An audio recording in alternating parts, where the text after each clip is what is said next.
Well, Chris Stokel-Walker is a tech journalist and author. He joins us now from Newcastle in the UK. Really good to have you with us. Firstly, what do you make of this proposal by China's cyber regulators to limit the amount of screen time for those aged under 18?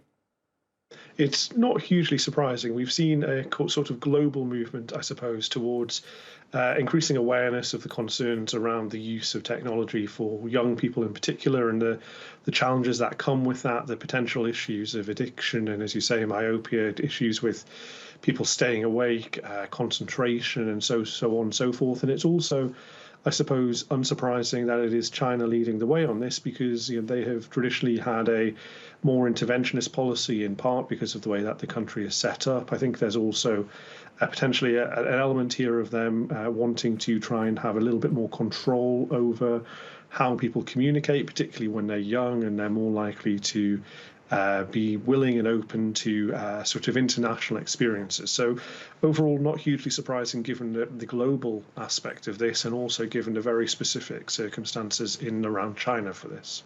Well, that's right, and the devil, of course, will be in the detail. But how do you suspect a plan like this can actually be enforced? Or do you think it will rely on the manufacturers of these phones to install some sort of a mechanism in which the screens will switch off, perhaps, given a certain time limit?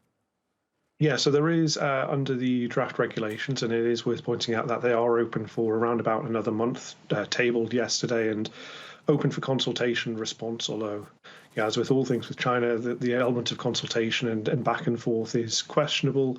The consultation basically outlines that there will be a sort of kill switch of sorts that phone manufacturers, operating system providers, so both for a Western audience or a kind of global audience outside of China, a phone manufacturer like Samsung, the equivalent in China, or an operating system provider like Apple or Android, would have to have an element of being able to actually switch off control of this from 10 p.m. to 6 a.m.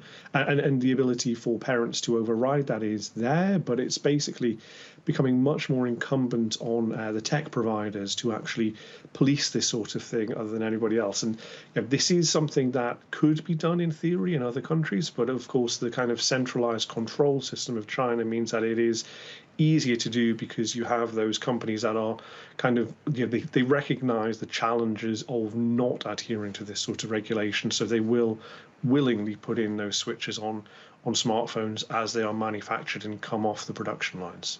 As you say, the concerns about screen time use among minors is a global one, and I suspect many around the world will be watching what China does closely. But do you expect other jurisdictions outside of China will implement similar measures or restrictions in the future? I think we'll probably see watered down or borrowed bits of versions of this. So we already see this on a kind of app level. TikTok, for instance, which does have its kind of history within China and has become more westernized and a separate app compared to the version Douyin, which is based in China.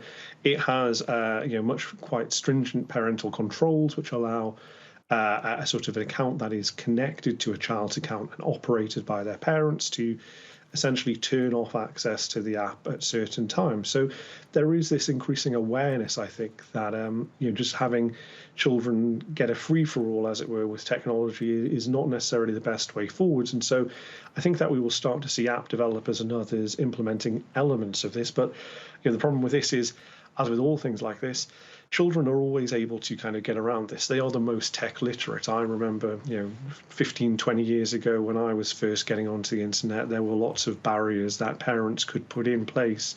Lots of my friends of a similar age were able to get around them if their parents put it in. So none of this stuff is foolproof, but it is always useful. Okay, one to watch for sure. Chris Stokel-Walker, we'll have to leave it there, but thank you so much for sharing your thoughts with us.